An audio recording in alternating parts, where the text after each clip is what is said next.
नमस्कार दोस्तों, आप सबों का एक बार फिर से स्वागत है हमारी इस कानून की जानकारी श्रृंखला में।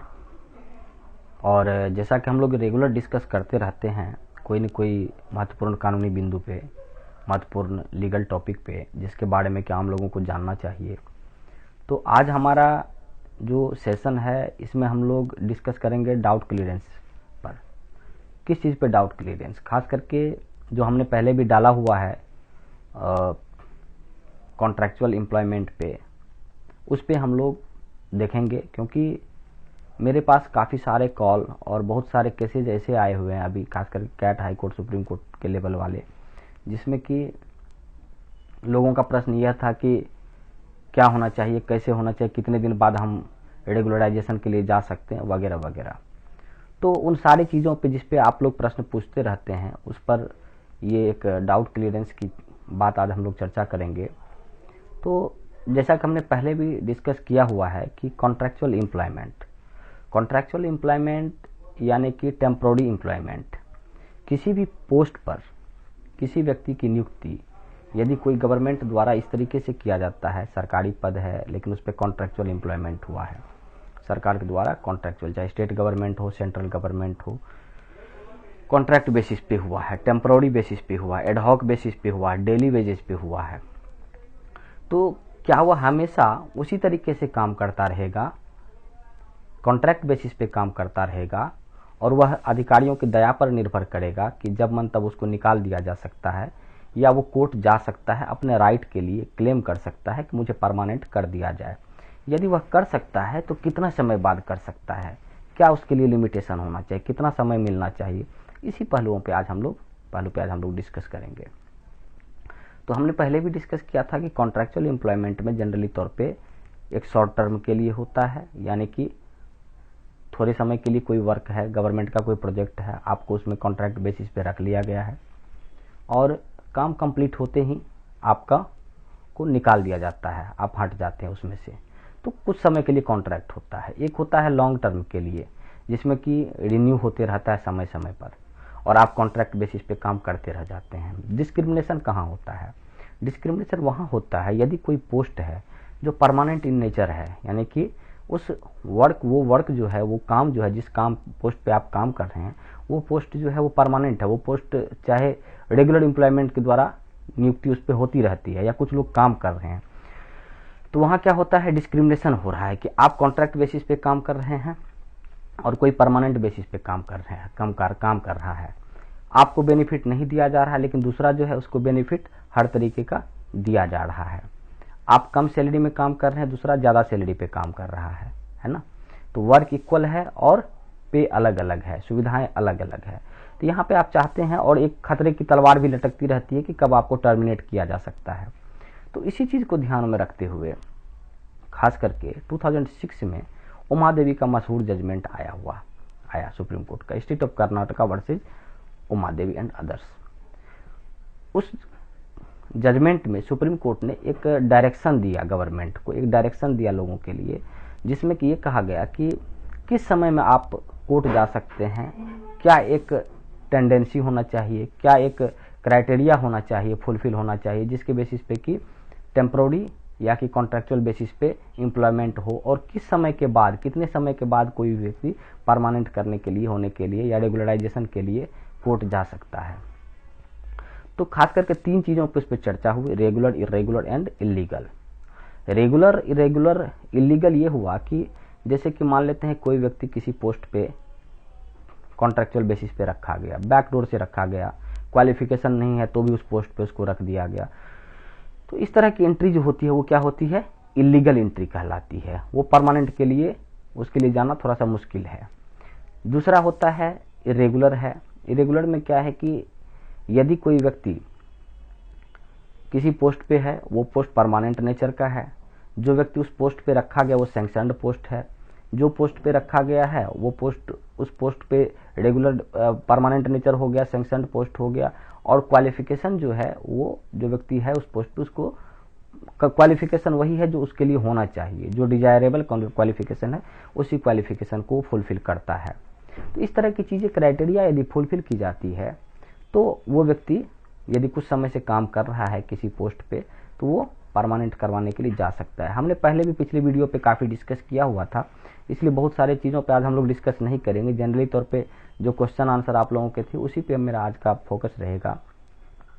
तो सबसे पहली चीज़ जो जानने के लिए है वो ये है कि कितने समय बाद हम, यदि हम ऐसे पोस्ट पे काम करते हैं जहाँ पे कि हमारी एंट्री वो सही रही है, मतलब जब भी हम पोस्ट पे जब हमारी नियुक्ति हुई थी कॉन्ट्रैक्ट बेसिस पे, एडहॉक बेसिस पे, डेली वेजेज पे, किसी पे भी, तो जब हम लोग वर्क करना शुरू किए थे तो कितने समय बाद हम परमानेंट के लिए जा सकते हैं, क्या हमारा क्राइटेरिया होना चाहिए। तो पहली चीज़ आप ये देखें कि आपकी जो नियुक्ति हुई है, क्या वो नियुक्ति यानी कि अपॉइंटमेंट जो आपका है वो किस बेसिस पे हुआ है।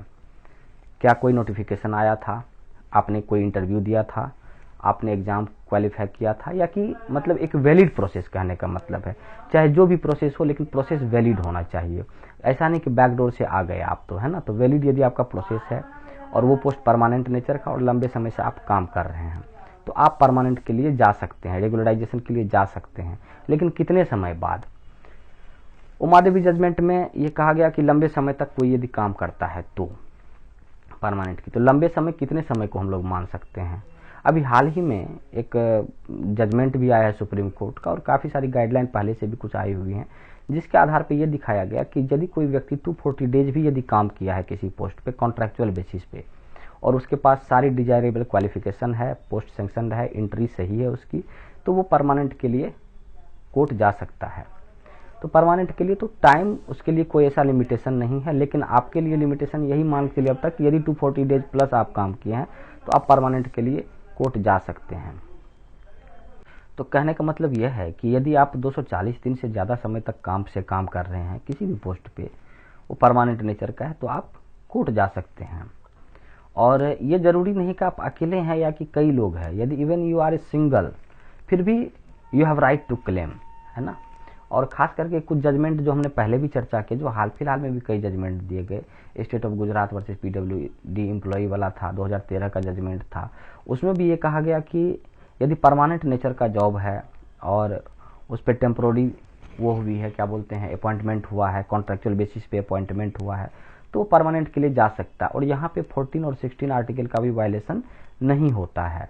तो कहने का मतलब है कि आपको देखना है बेसिकली कि आपकी एंट्री सही है, लीगली आप एंट्री किए हैं, उसके अलावा जिस पोस्ट को आप होल्ड कर रहे हैं वो पोस्ट परमानेंट नेचर का है, तो इन सारी चीज़ों को देखने की बेसिकली ज़रूरत है। उसके अलावा जो है, और रही बात कुछ और चीज़ें होती है, actually nature of job depend करता है, चाहे आप स्टेट गवर्नमेंट में हैं या कि सेंट्रल गवर्नमेंट में हैं, किसी भी गवर्नमेंट में किसी भी पोस्ट पे किसी भी प्लेस पे इंडिया में कहीं पे भी आप यदि वर्क कर रहे हैं इस तरह के पे, तो आप ये मान चलिए कि आपका जनरली तौर पे यदि कॉन्ट्रैक्ट बेसिस पे है और आपको लगता है कि आपका एक्सप्लॉयटेशन हो रहा है, यानी कि शोषण हो रहा है, उस पद पे काम कर रहे हैं और आपको कुछ भी बेनिफिट नहीं दिया जा रहा है, तो आप यदि फाइट नहीं करते हैं तो आपको फिर राइट नहीं भी मिलता है। हो सकता है दे दिया जाए, लेकिन कहीं ना कहीं आप दया पर निर्भर करते हैं, जो अधिकारी होते हैं, जो आपके सीनियर अथॉरिटी होते हैं या गवर्नमेंट जिसको कह सकते हैं, उसकी दया पे आपका फ्यूचर निर्भर करता है।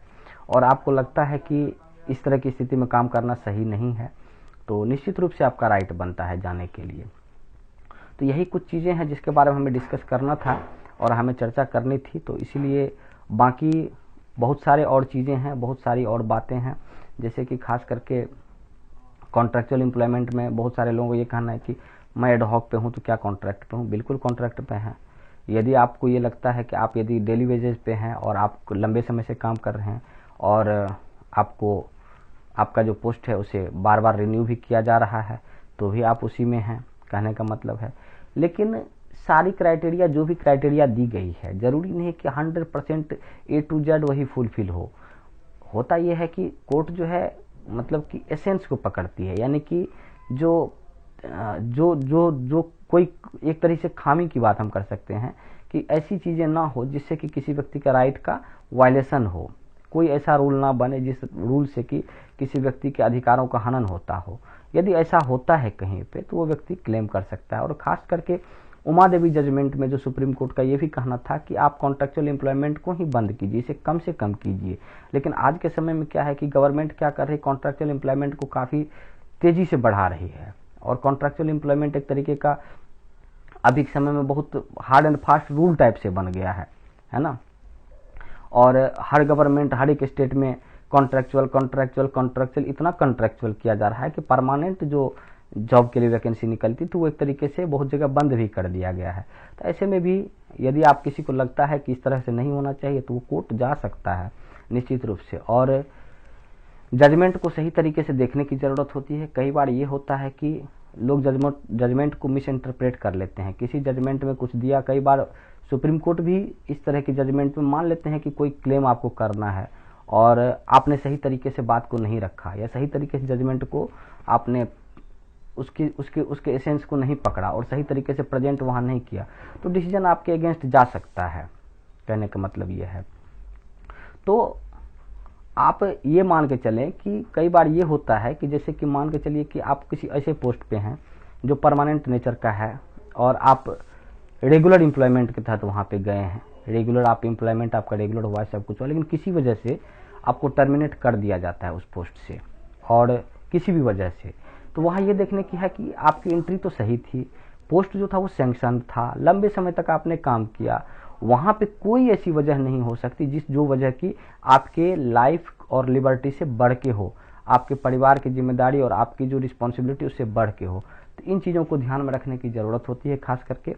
तो इसी को नज़र में रखते हुए आप लोगों से बस मेरा यही कुछ कहना था। बाकी कुछ और भी प्रश्न आप लोगों के दिमाग में आता हो, खासकर उमादेवी जजमेंट से, कॉन्ट्रैक्चुअल एम्प्लॉयमेंट से या कि इस तरह के एडहॉक वर्किंग से, तो निश्चित रूप से। और हाँ, एक चीज़ लास्ट में मैं और कहना चाहूँगा जो मेरे ध्यान में अभी आया, वो ये कि चाहे एडहॉक एम्प्लॉय जैसे कि बात करते हैं कि कोई एडहॉक वर्कर है जो कि एडहॉक पे काम बेसिस पे काम कर रहा है, तो या कि टेम्पोररी किसी भी डिपार्टमेंट में काम कर रहा है, तो जॉब छूटने के बाद, टर्मिनेशन के बाद जाना सही रहेगा कि टर्मिनेशन से पहले जाना सही रहेगा।